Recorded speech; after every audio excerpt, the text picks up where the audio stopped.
It's been perhaps the most turbulent year in Turkey's modern history. From an attempted coup, to a wave of terror attacks, to conflict with the Kurdish minority. This is the story of a traumatic 12 months. The backdrop has been the insurgency in the southeast. Since a ceasefire broke down with the PKK Kurdish militants, there's been tit-for-tat violence. The PKK have blown up soldiers and police. The state has attacked and imposed curfews. 2,500 have died, including civilians, and 500,000 are displaced. Melek Ilbars'tan's sister, Esma, fought with the PKK and was killed. Her body was retrieved after 6 months.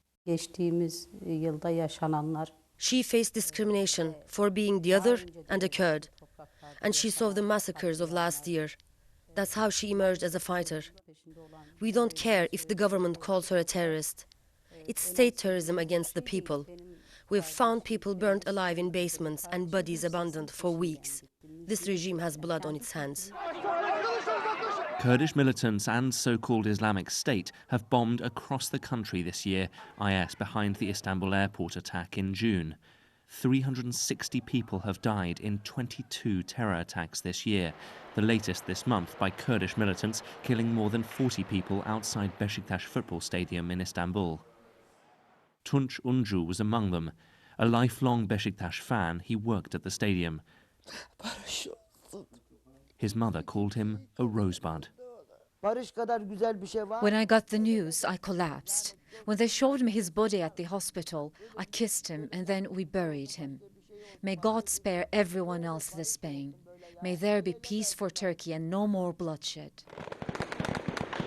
The defining moment of the year came in July. Rebel soldiers bombed parliament and drove tanks into civilians in an attempted coup. It failed, but at least 265 people were killed. Tens of thousands were arrested and dismissed, charged with links to the plotters. Lawyer Fatih Canbay went out that night to resist the coup. He's since represented some of those caught up in the purge. The coup attempt was shocking. We couldn't tolerate it. It was like something precious was being forcefully taken away from us. If the coup had succeeded, it would have been far worse. But I have friends in prison who had nothing to do with it.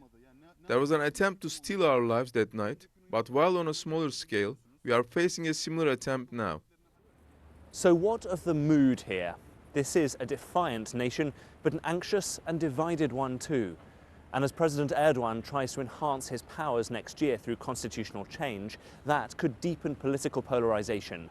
2017 could be a year in which Turkey lurches between yet more crises. Mark Lowen, BBC News, Istanbul.